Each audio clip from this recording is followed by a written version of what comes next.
yang monosistronik. Gitu ya. Tahu kalau polisistronik itu apa?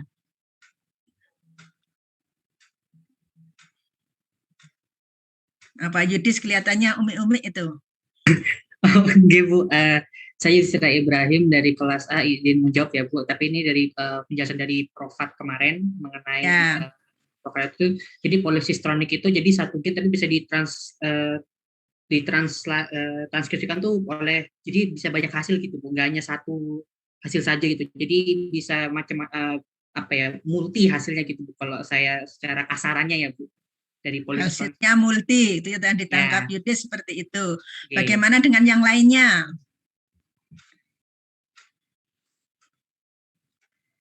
Kenapa hasilnya kok multi itu? Hasilnya dalam hal ini berarti proteinnya gitu ya maksudnya. Bagaimana dengan yang lainnya? Ada yang mau nambah, ngurangi, atau mau multiply? Wah ini kok jadi matematika. Wanda barangkali ini. Atau Lydia, silakan. Saya senang kalau lihat wajahnya gitu, kelihatan segar, anak-anak muda segar. Ya. Siapa nih yang mau nambahi yang disampaikan Yudis? Apa tuh polisistronik? Atau kalau lupa yang polisistronik, ya monosistronik deh. Halo Bu, nama saya Daniel Sirait. Setahu Iya, saya, Daniel. kalau yang monositronik itu, jadi dia dari satu mRNA itu dia cuma menghasilkan satu protein, single protein. Sedangkan kalau polisistronik itu dalam satu mRNA itu dia bisa menghasilkan beberapa protein, Bu. Gitu. Satu mRNA, kalau ini mono, ya oke. Betul. Nah, kalau dilihat dari struktur dari operonnya atau struktur dari gen yang mengkodenya, bagaimana bisa kalau monosistronik hanya menghasilkan satu produk, sementara kalau polisistronik menghasilkan beberapa produk protein. Ini sambil nanti sampai ke struktur dari operon. Ayo, Lydia atau Wanda nih. Lydia ini senyum-senyum dari tadi. Ayo sampaikan, apa pendapatmu atau Wanda? Atau Victor, ini yang kelihatan wajahnya saja yang saya panggil. Biasanya yang nilainya jadi bagus itu, soalnya mulai mikir gitu, sudah mulai dari kuliah. Gimana? Bagaimana suatu mRNA bisa menghasilkan yang kalau prokariot itu bisa lebih dari satu protein, sementara kalau eukariot itu satu protein saja. Saya izin menjawab lagi, Bu. Nama saya Daniel. Ya, Daniel. Ya. Yang pernah saya baca itu di literatur, jadi kenapa dia polisistronik? Karena ada beberapa gen struktur atau gen yang bisa dikodekan itu yang gen struktur yang bisa tertranslasi. Ya, yang bisa tertranslasi sendiri, Bu. Jadi sendiri. dia nggak harus, ya, jadi nggak harus semuanya tertranslasi. Jadi dia bisa sendiri-sendiri gitu tertranslasi. Ya, jadi begini, kalau Anda sudah melihat slide saya juga pasti bisa menghubungkan gitu ya. Kalau prokariotik dilihat dari operannya itu terlihat gitu ya bahwa satu promoter itu bisa mengkode beberapa gen struktural. Ya, satu promoter mengkode beberapa meregulasi beberapa gen struktural. Jadi satu deret begitu. Contohnya operon laktosa itu ya, ataupun operon triptofan. Operon laktosa yang paling terkenal. Itu di situ ada 3 gen struktural. Ya, lak-Z, lak-Y, lak. Nah, ada 3 gen struktural. Itu yang ngatur promoternya. Itu satu cukup. Kemudian 3 berderet gen struktural yang masing-masing menghasilkan protein yang berbeda. Ya, jadi enzim yang berbeda, protein atau enzim yang berbeda itu prokariot. Makanya bisa satu mRNA yang dihasilkan itu sebenarnya mRNA dari 3 gen, gitu kan, menghasilkan 3 produk enzim atau protein. Ya, produknya itu kan enzim atau protein. Nah, kalau monosistronik itu satu promoter itu hanya mengkode 1 gen struktural. Makanya mRNA-nya juga terdiri dari mRNA 1 gen. Beda dengan yang prokariot tadi. mRNA-nya sebenarnya bisa terdiri dari beberapa deretan gen gitu. Ya. Jadi seperti itu yang terjadi, maka ada poli dan monosistronik. Nah, yang di polisistronik ini pengaturannya untuk ekspresi yang berperanan di situ sebenarnya ya hampir sama dengan pada eukariot gitu ya, prokariot maupun eukariot. Di situ melibatkan ada promoter, ada operator, ada enhancer dan seterusnya. Ya, sama sebenarnya. Hanya kalau pada prokariot itu karena sel prokariot itu sederhana, biasanya adalah 1 sel gitu kan ya. 1 sel, maka relatif sederhana juga pengaturannya. Jadi umumnya pengaturan pada operon itu adalah sudah keseluruhan. Meskipun juga ada gitu ya, ada penerima signal, kemudian reseptor signal, pemberi signal, reseptor signal, dan kemudian respon. Itu pada operon tadi itu. Nah, berbeda dengan eukariot. Tadi yang meskipun monosistronik gitu ya, kelihatannya kan seperti sampel karena satu promoter mengkode atau mengatur 1 gen struktural. Tapi di situ karena struktur eukariot itu yang kompleks. Nah, sebenarnya sama saja antara hewan dan tumbuhan itu hampir mirip-mirip saja kalau soal pengaturan gennya. Jadi tidak bisa dibedakan gitu. Nah, di situ ada beberapa tahapan pengaturan. Dari kromosomnya saja antara prokariot dan eukariot kan berbeda. Prokariot kromosomnya berapa?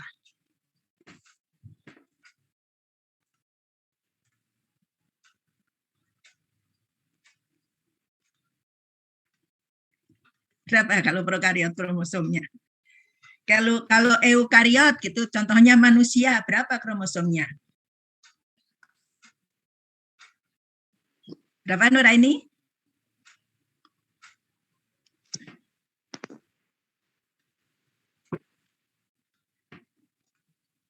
Atau Abdullah? 46. 46 kromosom atau 23 pasang kromosom karena kita adalah manusia itu diploid. Ya. Jadi sekian itu manusia. Kalau Capri berapa? Mungkin pada enggak tahu nih. Kalau enggak ingat dulu Mendeliannya baru masuk genetika itu. Ada yang ingat enggak Capri ada berapa kromosomnya? Rasidah?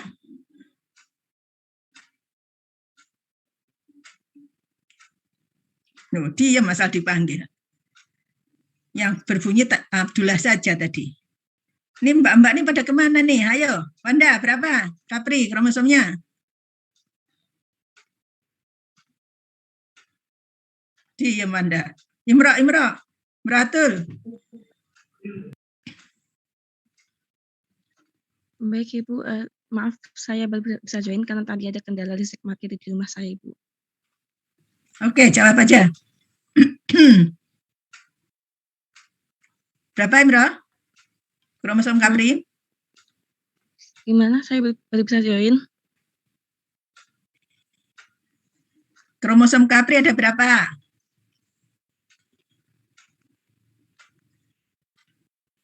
Sinta. 12, Bu. 14, Ibu. Oh, waduh. Sekarang bilang 12, Sinta 14. Yang benar Sinta 14. Ya, 7 pasang. Ya, diingat ada ada 7 sifatan yang diamati oleh Pak Mendel itu yang ternyata masing-masing berada pada kromosom yang berbeda dari Capri. Jadi ada 14. Nah, sekarang itu tadi kalau kromosom manusia, Capri, Drosophila itu ada 4 pasang dan seterusnya. Eukariot itu banyak kromosomnya, tidak lebih dari 1 begitu ya, lebih dari 1. Bagaimana dengan prokariot? Ada berapa kromosom sih? 1, Ibu. Satu, Bu. ya Risina, ya Heni. Satu kromosom. Kromosomnya sirkuler itu, satu kromosom sirkuler dan tidak besar. Berbeda dengan eukariot yang kromosomnya banyak. Dan digemas dengan kompleks. Anda mungkin mengingat dulu yang super coil itu ya. Jadi super coil itu adalah kemasannya kromosom. Jadi dikemas seperti itu.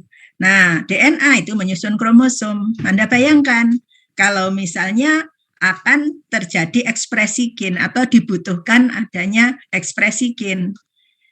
Maka DNA yang menyusun kromosom, dulu waktu genetika sudah saya sampaikan, DNA itu menyusun kromosom dengan dia melilit histon, membentuk kromatin coil, gitu ya, coil, super coil, jadilah kromosom. Nah, agar DNA tersebut yang bulat itu di kromosom itu bisa diekspresikan, maka harus dibuat longgar dulu. Jadi ada proses pengaturan itu dulu. Ya, jadi kromosom dibuat longgar dulu, kromatin dilonggar atau istilahnya kromatin remodeling. Nah, itu bagian Anda nanti baca detailnya. Kromatin remodeling dilonggarkan dulu. Kemudian terjadi bagian itu ditranskrip. Nah, dalam transkripsi juga ada pengaturan lagi. Jadi tidak sesederhana pada prokariot bisa langsung gitu ya, karena pada prokariot itu tidak ada intron segala kan, hanya ekson saja, struktur selnya sederhana. Maka pengaturan itu lebih pada langsung operonnya. Kalau pada eukariot, mulai dari kemasan kromosomnya. Setelah itu masuk transkripsi, nah itu baru agak mirip dengan pada operon.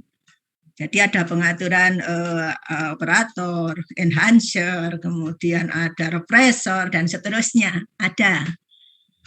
Nah, setelah transkripsi terbentuk pre-mRNA atau mRNA struktur primer, ya, itu kemudian mengalami lagi processing.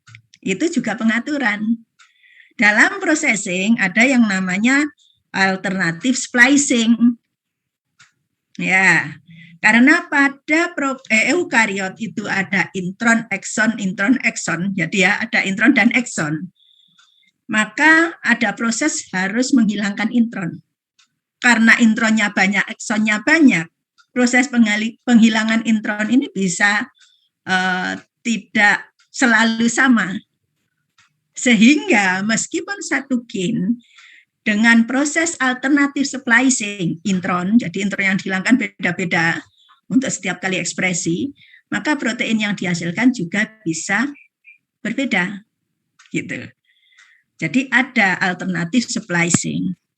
Itu setelah terbentuk mRNA, pre-mRNA atau calon mRNA. Nah, setelah itu pun masuk misalnya proses translasi. Pada translasi juga ada proses pengaturan. Ada faktor-faktor translasi. Ya, yang mengatur bagaimana translasi terjadi. Nah, dalam translasi melibatkan apa satunya lagi, komponen yang lain selain nukleotida, asam nukleat pada saat translasi. mRNA ya, tRNA ya, apalagi nih pada translasi yang terlibat di situ. Jangan lupa pabriknya. Iya betul Yudis, ribosom. Jadi bergabung dan terlepasnya subunit ribosom, subunit besar dan subunit kecil, itu juga merupakan bagian dari pengaturan yang terjadi pada saat translasi. Setelah itu, setelah terbentuk protein pun, juga ada pengaturan. Bahkan di situ ada yang namanya feedback mechanism. Nah, ini terjadi baik pada prokariot maupun eukariot. Feedback mechanism. Jadi protein produk itu bisa mengatur apakah gen yang bersangkutan akan ditranskripsi atau tidak. Ya, jadi contohnya kalau pada prokariot misalnya ada triptofan, maka tidak perlu ada transkripsi enzim yang berkaitan dengan pembentukan triptofan. Ya, jadi reversible mekanisme pada operon. Sama dengan pada eukariot juga demikian.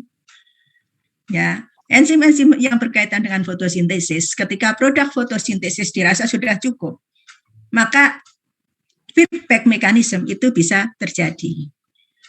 Jadi enzim-enzim berkaitan dengan fotosintesis maka tidak perlu misalnya dihasilkan dalam jumlah banyak, misalnya begitu. Jadi kalau kita lihat pada eukariot, termasuk tanaman dalam hal ini, pengaturan itu terjadi mulai dari kromosom atau kromatin, kemudian transkripsi, kemudian translasi. Ya, jadi lebih kompleks. Nah, itu secara garis besar